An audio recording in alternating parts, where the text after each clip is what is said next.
Hi, and welcome to Finding Your Way Through Therapy. The goal of this podcast is to demystify therapy, what can happen in therapy, and the wide array of conversations you can have in and about therapy.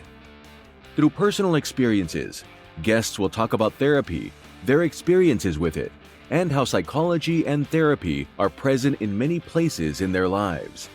With lots of authenticity and a touch of humor, here is your host, Steve Bisson. Thank you, and welcome to episode 103. I am so happy that you're here. I hope you listened to episode 102 with two firefighters, Eric Knox, Brian Harkins.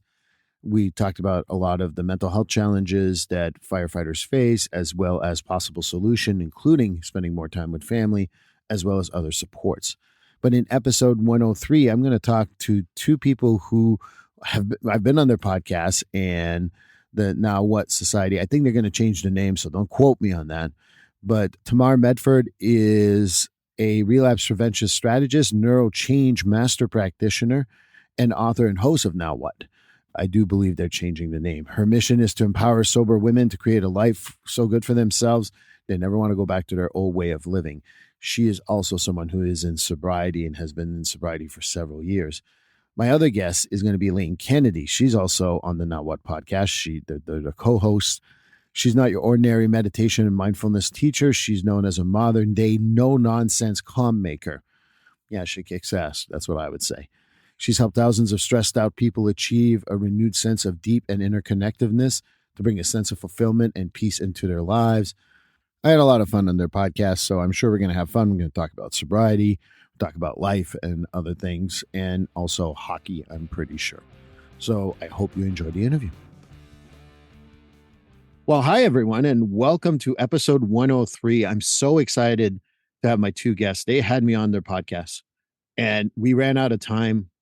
We had a lot of noise, and I could talk about substance use forever, but it may not be the thing we talk about today. But nonetheless, I still could talk about that for hours because it's one of my favorite things to talk about.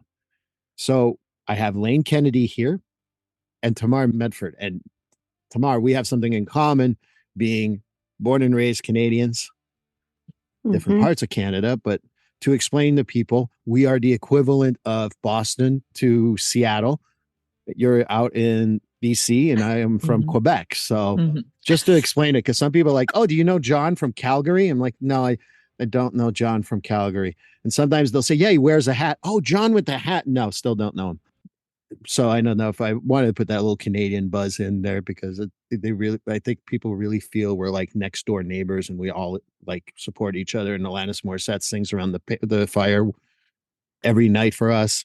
I don't know what the hell people think around here, but nonetheless, I'm an American now, so I sold out completely. Still have my Canadian citizenship. Well, welcome both of you. Oh my gosh, it's so good to be with you, Steve. Thank you.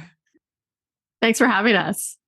I needed to explain that because that question comes up way too often for me. Oh, do you know Tamar from Vancouver? No. Yeah, that's now such I know. Good. You said New York to Seattle, or what did? How did you like put that? It? Yeah, that's fine. Like that. Just I've had an awakening around this. Thank you for sharing that. I think it's important because most people think we're all friends and we all know each other. Like, no, we don't. We like each other, but I'm from Quebec and sometimes we're not so liked. But we put up with each other. I always joke around when I moved here. They're like, they know most people don't know about Canada. I'm like your distant cousin. You don't really know about me. I show up once in a while. You go, I know a Canadian. But anyway, could go on. And there was a research that was done. Sorry, I'm getting off topic here, but I got to share it. So if you put a person from New York and Montreal in a room, and then you put someone from Seattle and Vancouver all in the same room, the Americans won't get with the Americans. The Vancouver and Seattle will hang out together, and the New York and Montrealers will hang out together. Seriously? Yeah. I love this study. I love this. So basically, you're more inclined to go with your regional area rather than your country of origin. So I can see that. West Coast. And I think Seattle and Vancouver can get along on so many levels. Not to get Vancouver in the playoffs and not Seattle. But anyway, sorry, hockey stuff. Now I'm blabbering along. I know it hurts for me too. I want Vancouver in so I can then be really angry at Vancouver. But anyway, I always start the podcast with the same question, and I'm going to start with Tamar right now. Tamar, tell me a little bit about yourself.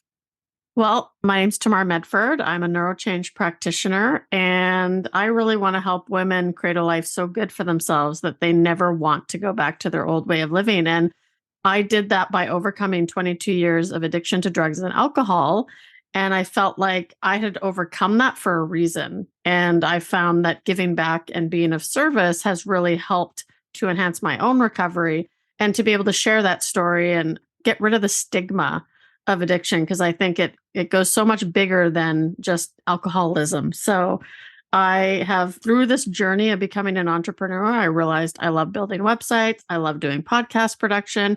And it's really allowed me to discover my purpose, right? And it's been a fun journey. So that's kind of in a nutshell. And I'm a friendly Canadian on the West Coast.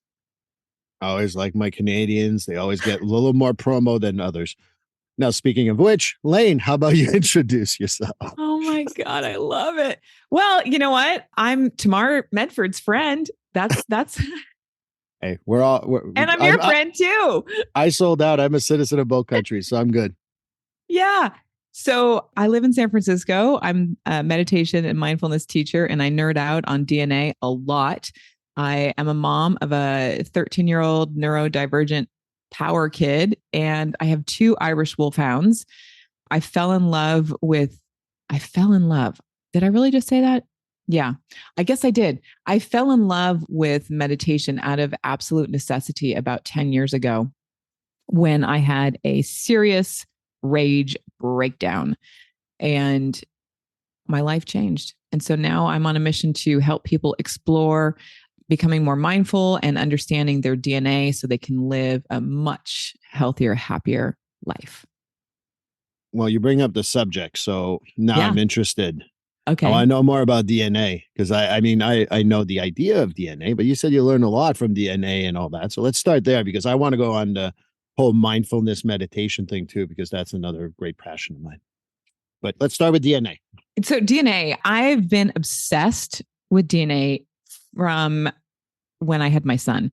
My son was born right when the Genome Project was kind of exploding, and everybody was like, ooh, what is it? What's going on? You know, my husband being in tech, he's like, should we hop on this train and learn more about it? And I've been a biohacker for 25 years. So I was like, heck yes, I'm all in. So I learned about DNA through my son, just kind of rolling with it, understanding it. And then I started to see through this process that our DNA is a roadmap to who we are. Like, I can really look at my son, I can look at myself, I can look at clients, and I can see personalities, I can see sleep issues, I can see weight issues, there's so many things that it's crystallized in our DNA. And so that's been my journey with it. I love helping people understand it because it's so complex. And there's emergent science every day, you know, new things, new SNPs, new genes. The way things are moving is so fast now compared to even 10 years ago. So, well, the question that comes to mind for me is, what's the one thing that you really feel like you, from the DNA, that you really learned that you want to share with the world, basically? Well, so because I'm in recovery, long-term recovery, and I see people suffering from depression, anxiety, these kind of mental obsessions, I can go into somebody's DNA and I can look at certain genes. I can look at their genetic profile and say, well, you've got these SNPs that are not really functioning at the proper level. So let's make some lifestyle changes to support you in not being so anxious or not sleeping well. Because when we can make these kind of lifestyle shifts that people don't really think about, they don't really think about it, then that can change the way that the gene is operating, which then is going to change that behavior. And I forgot to congratulate both of you for your sobriety. Congratulations. That's important to me a lot, because it's definitely something to note. But that's good to know that roadmap can help. And Tamar, I was watching you like nod constantly with everything she was saying. I'm sure you have a few things to say, so you've got the floor. Well, I was a chronic yo-yo dieter. And I went into these stages where I would start to obsess about what I was eating, and I would work out 7 days a week, and I kept gaining the weight back. And so finally, when Lane and I talked about this whole DNA thing, I'm like, okay, I have to get it done. And since I've gotten it done, we're just digging into it and we're kind of doing it piece by piece. I've learned that caffeine is something that's not good for my body type. I've learned that really high intensity exercise, which is what I've been doing for 30 something years, is not good for my body type. And so I'm now able to eat what I need to eat to get healthy and to lose weight. And I wish I had known about this 20 years ago. But I mean, it's a game changer because it's like, this is why your body is doing this or not responding to this. And I'm actually eating the foods that I need to eat to get a good sleep, to lose weight and all that kind of stuff. And it wasn't at all what I thought. Well, yeah. Tell us more, because now I'm curious as to what you thought. You know what I think it is, Steve, is people forget that we are humans and we have this chemistry. Like we're working off of all of these chemicals. There's biochemistry happening in our body. And then we put things into it, which has reactions, right? So if I'm just going to use one of the genes that I love so much, one of the DRD2s, which deals with anxiety and depression. And thank you. Okay. So when we're self-medicating through alcohol, through ice cream, through gambling, through self-loathing, whatever it is, right? We're kind of dosing that gene and down-regulating it, which means we're just continuing the cycle of addiction or continuing that depression or continuing that one behavior. And so I think it's so important now for people to understand that they can actually find out this information. I mean, one good thing about technology, yay, we can look at our genetic profile. We can look at this blueprint and then make some lifestyle changes according to who you are. It's very personalized. And Tamar, you said you did it. Obviously, Lane, you're saying you did it too. Where do we get this information? I mean, it's not just 23andMe and they tell me I'm like 50-50 English and French. How's that for boring? Right. But yes, how do we get that stuff? So there are many now, over the last 3 years, 4 years, there's a lot of new companies that have popped up and gone away. I've worked with two that are phenomenal. One of them is 3x4, another one is Self-Decode. But I think the key thing here is you can get your information, but if you don't know how to transcribe it, forget it. You're clueless. You will just shut down. And that's why finding a practitioner, it doesn't have to be me, but finding somebody that understands the language of your genetic profile is going to be really important. And just for the record, we're not getting any money from these companies. It was just Lane's favorite companies. I always like to remind people of that, because if there is some stuff like that, I like to be 100%. Tamar, you seem to be also nodding about that stuff. Did you use any of those companies? And what really, to me, it sounds fascinating, but I also got to be perfectly honest with you. I'm scared shitless. Because I'm like, oh my God, now I'm going to give up my caffeine. No way. No way. There's just absolutely no way you people are going to take my caffeine away. So Tamar, you were nodding, so I want to hear more from you.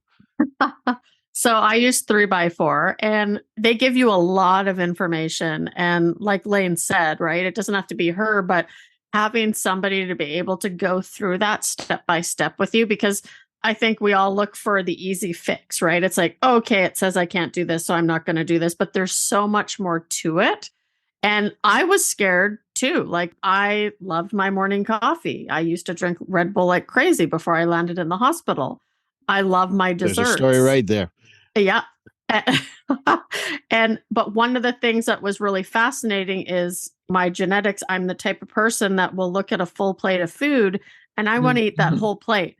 And it doesn't matter if I'm already full. And so to be able to hear that and go, oh, I've actually, since learning that, started leaving a little bit on my plate every time. And to be able to add things like fish, like there's certain types of seafood that I love, but I eat chicken almost every day. And Lane laughs at that, right? Because we're always accountable to each other as friends as well. I'm like, yeah, I had chicken again. But I need more fish. And so my body's basically rusting out. And I have worked so hard to create the life that I have today, but to let it all go down the tubes because of my unhealthy eating sometimes, or the habits that are very easy to shift, it was like a reality check. I mean, I didn't want to quit drinking when I quit drinking. I just knew there was no other choice. And I think sometimes we wait until it's way too late. And why not get a blueprint? I'm doing it slow and steady. There's some changes I could make right away in terms of vitamins. I needed vitamin B, right? Like very simple things, but it's so nice having somebody go over it with you because it's a lot of information. And where do we find someone who does that? Since Lane is obviously not going to help me, who do I call? Yeah, that's functional medicine practitioners and coaches. With 3x4, you actually have a directory of people that you can reach out to, which is really, really great. I think there's I think more and more people are starting to raise their hand to say, I want to learn about this and I want to become certified in this. I want to add it to my practice, to my coaching. So I think over the next maybe 2 years, 3 years, we'll see more practitioners available to help. And Tamar, you brought up the Red Bull story. I need to hear it. And we get no money from Red Bull, just for your record again. No money. At one point, I thought I need to work for Red Bull, but when I first got sober, of course, I'm replacing one thing with another. I actually at first replaced fitness, right? I ate chicken, broccoli, and rice every day. I worked out at the gym 6-7 days a week. Now my genetics says don't do that. And it wasn't sustainable, obviously, but Red Bull, I started drinking after that because I was trying to replace it. And I'm such a go person that I want that energy from carbs, from sugar, and Red Bull became my best friend. Like those big monster drinks, I would drink 2 of those a day, plus my coffee in the morning. And I sat at work one day and everybody thought it was funny, right? Because it was the same thing when I drank. Like I was the clown until I was blackout and then it wasn't so funny. But yeah, I would just be sitting there drinking it. They'd be like, oh my God, Tamar, what are you doing? And then one day my whole arm went numb and I had sharp pains in my chest and they rushed me to the hospital. And it was actually stress related and the caffeine that I was drinking. They're like, you got to give this stuff up. And so that lifestyle that I was doing, though, that trying to be, I actually learned from my genetics that I need recovery. And I wasn't giving myself any because I'd been living in survival mode for so long. Well, I think that's a good point, too. We go into survival mode on a regular basis, right? I think that's what we all do. And for me, what you brought it up earlier, Lane, and I want to bring it up too, I find meditation, I don't do it as much as I should, or mindfulness has been a savior for me to just slow my day down and slow my pace. I would love to hear more about meditation and what type of impact did meditation have on your life? Oh my God, it's changed who I am as a human being. It's changed everything. So I'm clean and sober now 26 years. And when I first got into recovery, they said, just stick around, just stay. Your life is going to get better. And yes, my life got exponentially better and all kinds of great things happened. But with that, all kinds of great things happening becomes stress. And I didn't really know how to manage that stress. And when I had my son, I really wasn't planning on being a mother or having a kid or doing any of that.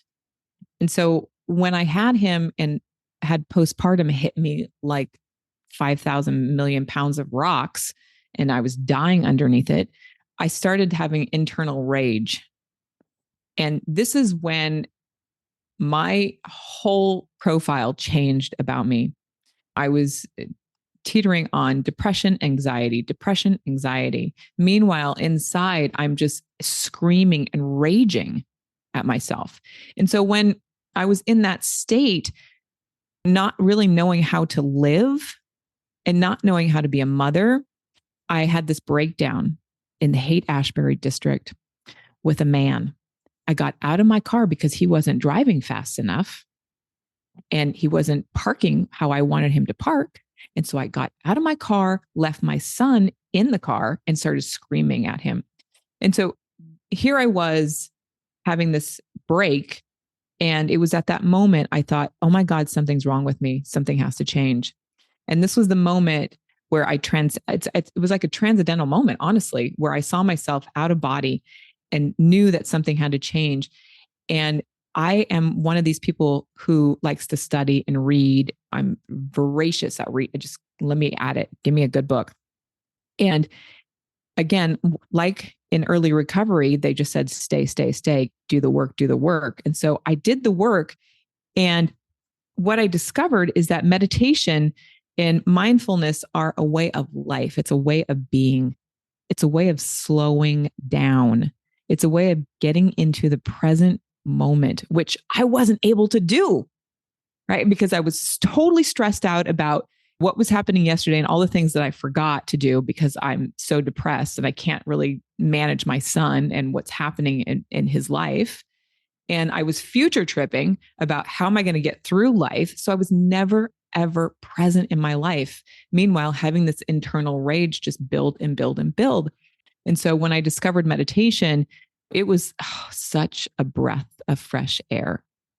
I did my first prone, lay down on my back meditation, and my life changed. I literally went to a different place where I was like floating in air. And I thought, I need to have more of that because you know what?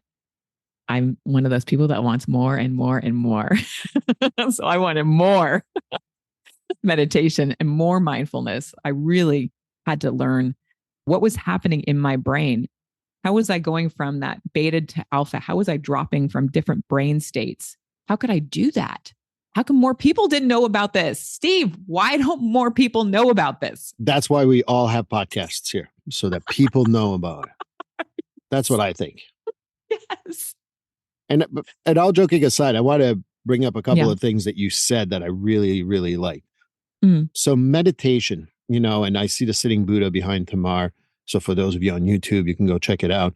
But most people, that's what they think about when they do meditation. I got to have my legs crossed on some sort of cushion and go, although is very helpful. I'm not against it. But they think that that's what meditation is. So I want to make sure that people knew meditation is not exactly what everyone thinks. Meditation can be as simple or as complex as you wish you want it to be. Correct. The question is, why don't people know more? And I mean, I think that that's a great question to ask. I'm going to ask you. So I think pandemic world, people really kind of fell into it and everybody became a meditation teacher. Everybody started doing meditation, right? They needed that peace of mind, peace of quiet in their head. So I think the pandemic actually was great for mindfulness and meditation. All those apps started, Jesus, there was an app every day coming out for meditation. So I don't think it's not that people don't know about it. Maybe that's not what I should have said. It's why aren't we building this into school systems early at like 5 and 6 year olds, teaching kids how to practice mindfulness and then taking it through elementary, middle school, high school. So it becomes a way of life. So people don't go, oh, I can't do that. It's too complex. Because just like you said, Steve, it can be just literally gazing out your window, right? Just spacing out. I work with the police officers here and I say, just sit on the toilet for an extra minute. Like just start there. Mm-hmm. I agree. I think that what I tell a lot of people too, you can have mindful moments. I take my clients for walks sometimes. Yeah. And we bring that up and I say, whenever I go, it's the same trail behind my office in Holliston, Massachusetts. There's a beautiful, beautiful rail trail. And I say, when I'm walking, I try to pay attention to one thing I've never noticed before. And I'm still present in the moment with you, but I can also maybe the cardinal flies by or a tree is now finally like blooming or what have you. And just learning to do meditation or mindfulness and paying attention to the moment takes you away from all the stuff because it's noise when you really think about it. But, I really like that. And the fact that you're teaching police officers right up my alleyway myself. I love working with my first responders and I'm a Reiki practitioner. Also, I got one to do Reiki with me once. Wow. So I can rest my hat on that one for the rest of my life. Yeah. because they were really open to it. But Tamar, I want to get back to you because I do see the sitting Buddha behind you. Mm-hmm. And I'm sure that meditation and mindfulness or either or both have had an impact on your life. So I'd like to hear more about it. Definitely. It's something that I used to do quite regularly, probably last year. This year, I've started to fall out of it a bit. Again, it came back to my health, not treating my body, always being tired. And recently, this morning, I got up and I had planned to do a workout down in my little dungeon here. And I thought, no, you know what? I'm going to get up early and I'm actually going to go outside. I didn't bring my music. I just went outside with no music, which anytime I exercise or I walk, I have to have music because I love it. And I do find that I can get into kind of a meditative, relaxed state with music. But I thought, I have a whole forest behind me. And so I went for a 30-minute walk and I just paid attention to the sounds. And I love meditating like that because a lot of people I talk to about meditation, they're like, I can't lie down for 10 minutes. I'm like, neither can I, because I'm like, I have to go switch the laundry over. I'm feeling a little bit hungry. Maybe I'll go make a snack after this. What am I going to make for dinner? And so for me, listening to music or guided meditation, if I'm going to do that, is key. But get outside, go for a walk, hug a tree, And maybe it's because I'm Canadian, Steve, but I'm quite calm most of the time. And I just find that meditation gets me a little bit more balanced out because I need it too, right? Like I said earlier, I run in survival mode, but that shows up through work, just doing too much. Right. But I also think that you said you're Canadian. I see a lot of the Canadians slowly seeping into the American culture in the sense that you need to go, go, go, and you got to produce, produce, produce. And I see that in my friends up in Quebec. I have friends in Ontario. And to me, it's like we're going the wrong direction in Canada. We got to go back to our European model, not our American model. No offense to Americans, but that's just the truth. At the end of the day, how do we tell people that that's the lifestyle we got to get to? And not only because of our DNA and where we got to be, but this could go to both of you. I don't sit there because it's hard as a therapist and as a coach to always talk about meditation or mindfulness because they tell me, well, that's religion. I mean, if you're going to be technical about everything, I guess everything is religion, but that's just me. But how do we get people to think differently? You said, why aren't people doing it? But I think it's for us to make it more palpable. And how do we do that as people who already I'm a practitioner myself. How do we get people to think differently about it? Either of you, both of you, I want to hear both your answers, frankly. For me personally, I had to start doing it before it was too late.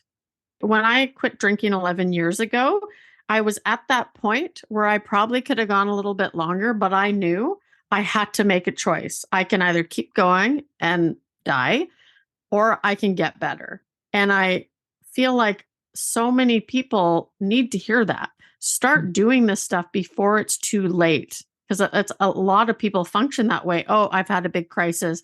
Now I have to make a life change. But if you just do a little bit every day or 5 times a week, start twice a week is better than nothing before it's too late.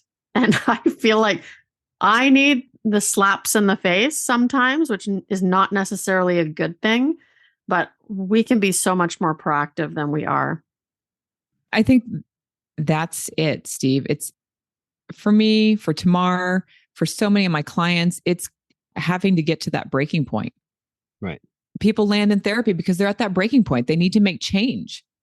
I was at that breaking point, right? I had so much rage. I literally could have blown that guy's head off, in the middle of the Haight-Ashbury. I didn't know San Francisco was that violent. I'm not going to go back. It's not, but I was crazy. So I think it's getting to that place. Unfortunately, it is. I ask people every day to practice. I tell people every day, just 5 minutes, change your state. You'll be so much happier. Change your state and find a practice that works for you. There's so many different types of practices. And when I found the practice of lying down in Nidra, I was like, this is like golden. I'm reaching an orgasmic state. I want more of that. Like, who doesn't want more of that? I don't think that people look for it. That's the thing. Yeah. I think that we look for productivity. Oh, it's so killer. You know, like one of my statements that I got from someone else, so it's not mine, but now my friends have used it because they liked it so much, is like, instead of being human doings, how about we become human beings again? Mm-hmm. And I think We that need that's to. what meditation really goes towards, right? And it's hard for people to change that thought process because we talk about addiction and how it used to be. And if you Mhm. see the YouTube, you'll understand. But, you know, we kept Mhm. it quiet. We Mhm. didn't talk to people. And now Yeah. it's becoming a little more up there. And I need to say this before we go on. If someone says they don't want to drink, you don't need to ask them why. You just say, okay. Yep. Just for the record, I'm out there for that one too, because it's all personal in my opinion. And maybe they do have an addiction issue. Maybe they don't. Who cares, really? In all honesty, it's just their choice. And I think we need to get better at doing that. But I think meditation is just needs to be sold not as a something that all the Dalai Lama or the late great Thich Nhat Hanh. No, meditation is Lane and Tamar and Steve and anyone Mm-hmm. can do it. I think that's Mm-hmm. the other thing too, is we got to like make it that Normalize it. right. That's why I go back to changing the educational system and putting it into the school system immediately. But I think more importantly, and this is, I get really passionate about mothers because mothers are with their babies. I have a couple of new moms in a class that I'm teaching right now. They both have little babies, and I tell them every day, practice with your baby because your baby's going to see you doing it. And then the baby's going to yawn. The baby, right? There's going to be little shifts that they start to see. And oh, that's time now to close my eyes. Oh, and then when they're 2, oh, we're going to sit here and stare out the window. Okay. And when they're 4, they're going to walk and they're going to say right foot, left foot, right foot, left foot. Right. So they're going to be modeling their mother's behavior. So by the time they're 10, they can sit at the dinner table for a minute without having a device or without having to be asked about being quiet. Like, don't we want to live in a world like that? I do.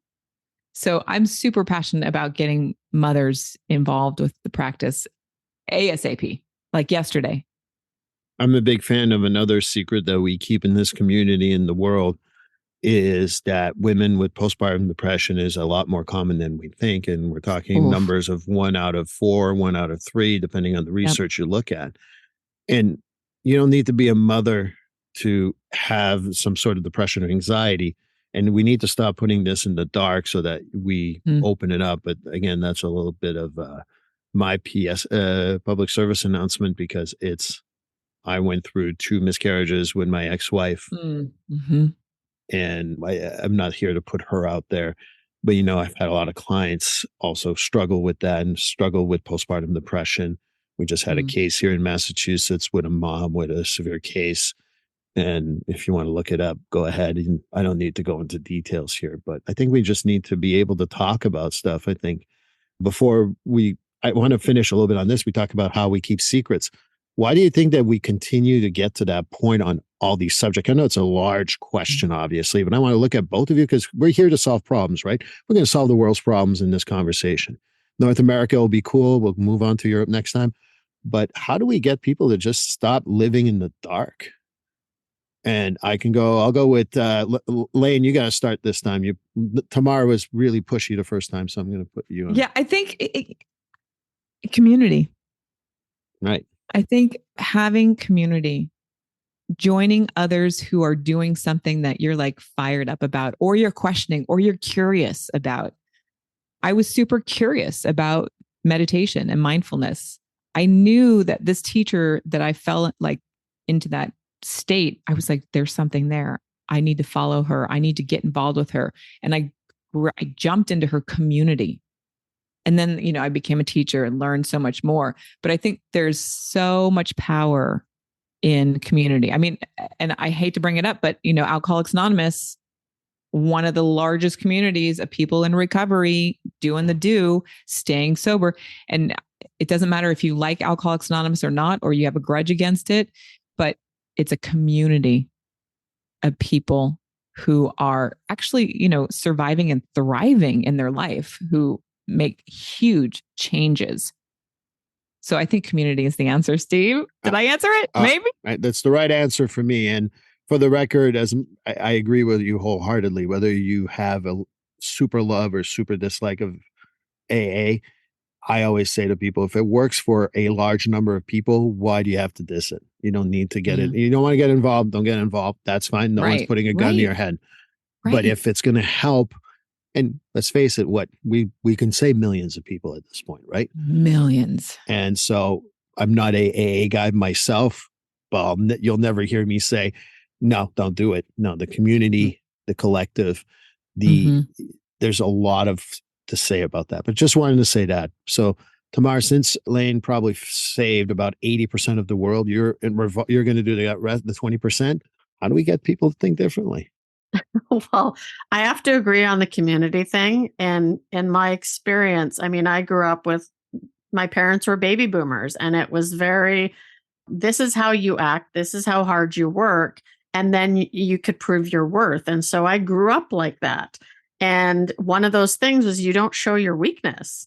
So I always tried to be this strong person. I didn't talk about things because if I did, that meant I was weak.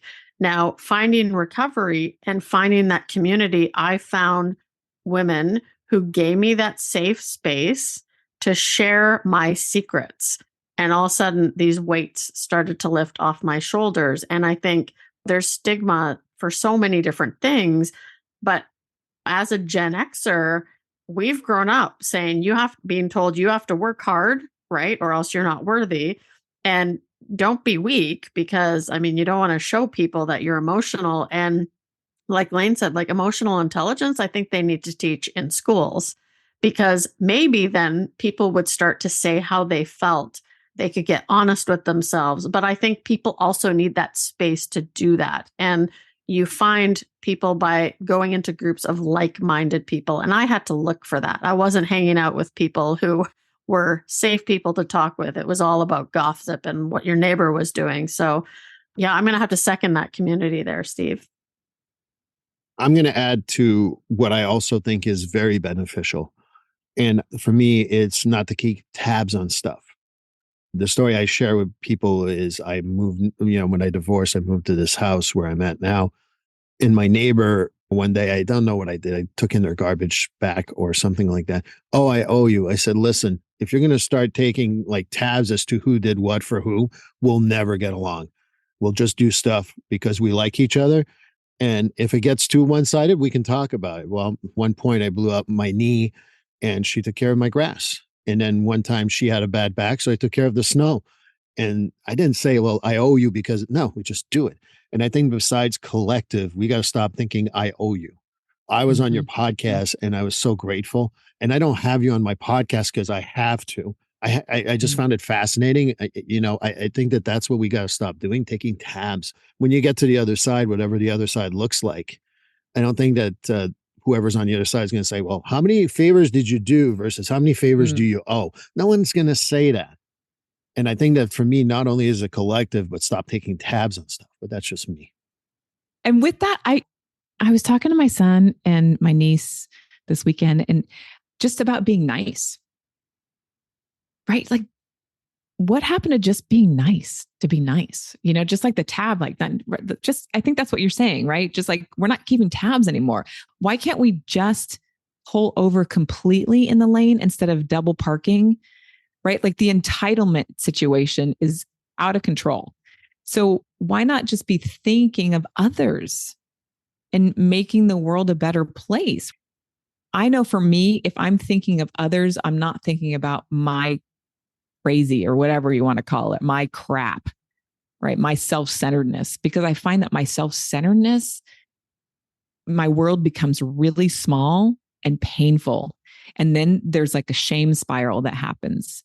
And then there's a stigma like, oh my God, I shouldn't be feeling this way. I should be did everything, right? So if I'm thinking about others and how I can help others, how can I help Tamar have a better day? How can I serve Steve's audience today? How can I get my kid to school on time? Asking myself different questions to get out of my crap. I agree. I agree. Yeah. I think that what I would be nice. But you look at religion, whatever religion you believe in. And one of the things I'll always remember is someone had made a nice little chart. that talked about the main religions, but also the ones that people don't necessarily think about, whether it's Wiccan, whether it's the Native American belief system. And you know what they all have? There was at least one thing. They have more than one, but the one thing in common, do unto others. Yes. And it's not worded in that way everywhere, but I'm pretty sure Mohammed, Jesus, and Buddha sat around a campfire to be like, yeah, that's probably part of it. And throw in Ganesh or whoever you want to throw in.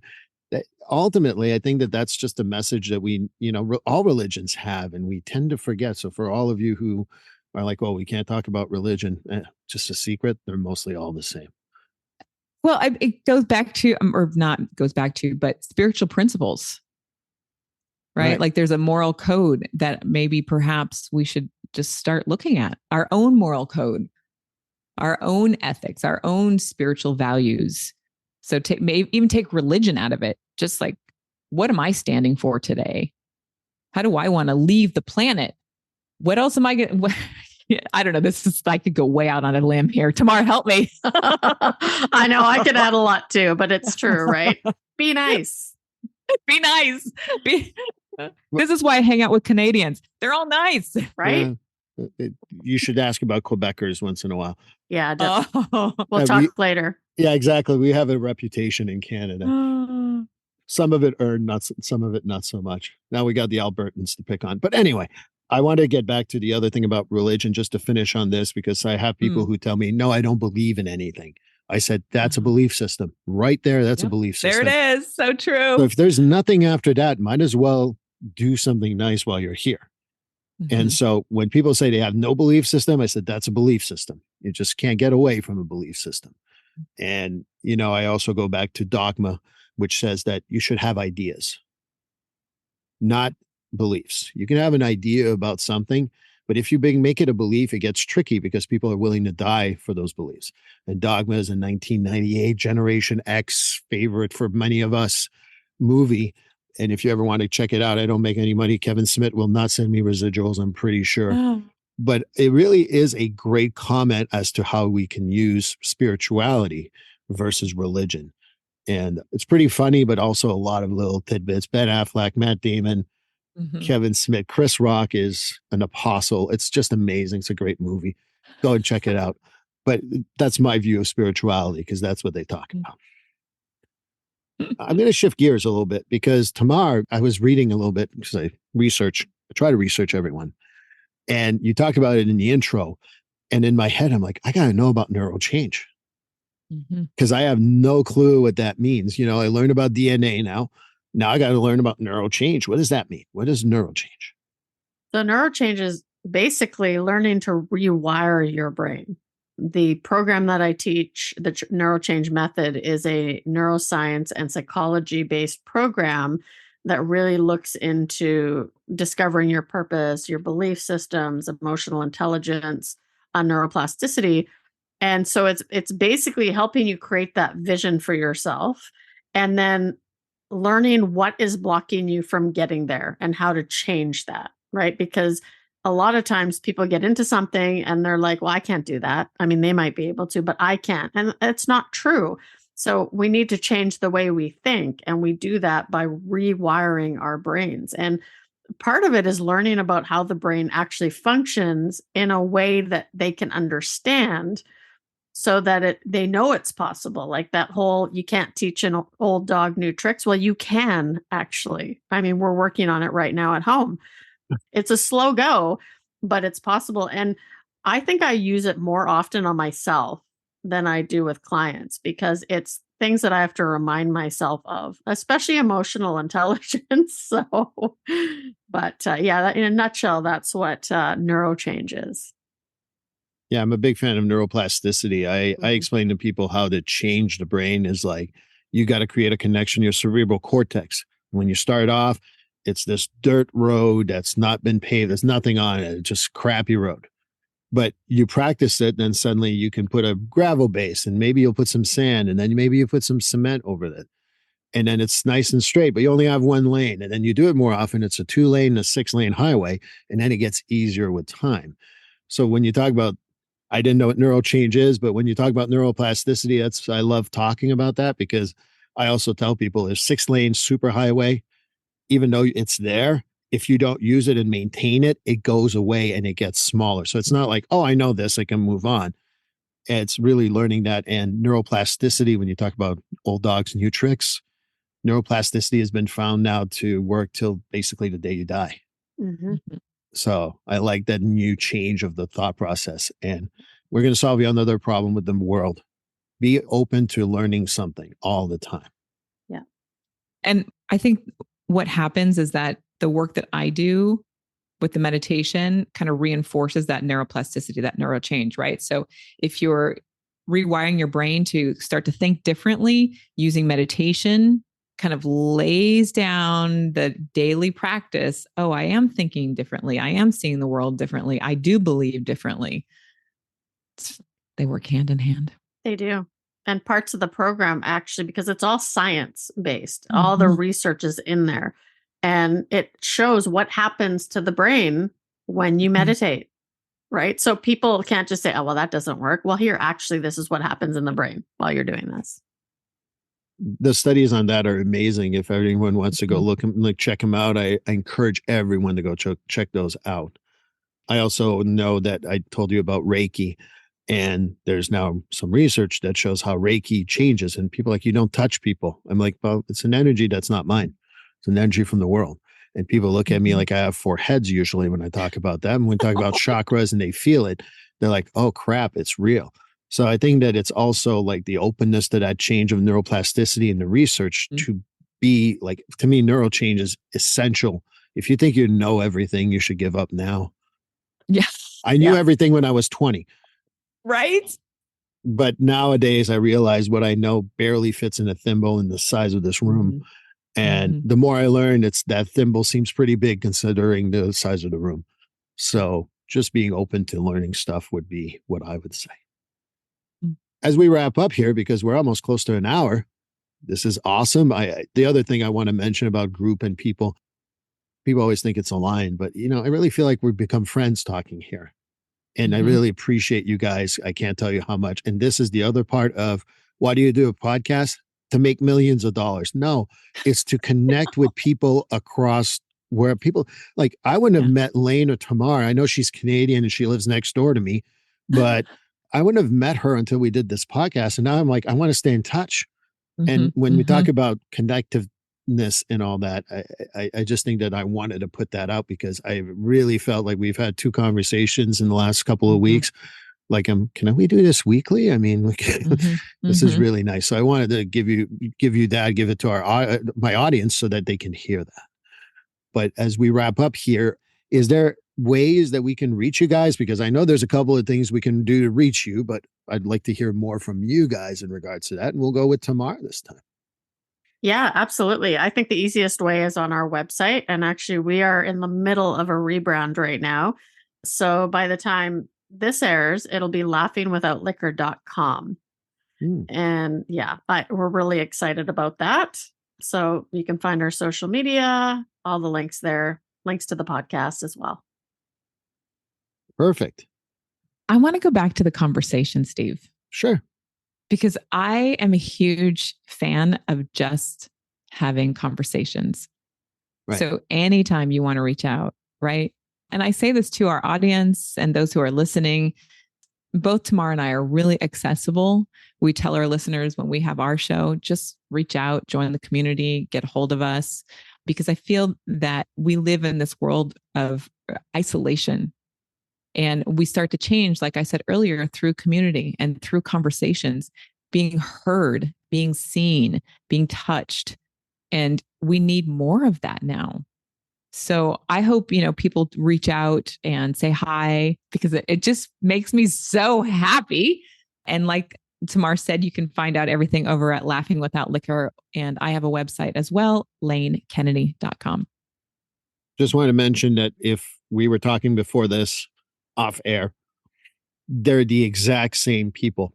There's no difference. We're just on air now. It's going to be recorded.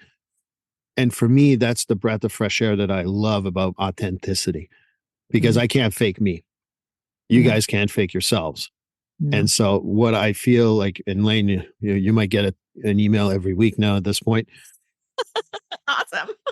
But it's what really bonds us, because at the end of the day, I can't take this desk with me. I can't take the money I made with me. I can just take me. So might as well enjoy people while I'm here. Mm-hmm. It's everything. It's everything. People, the relationships that we have, that we create, the connections that we have through our heart.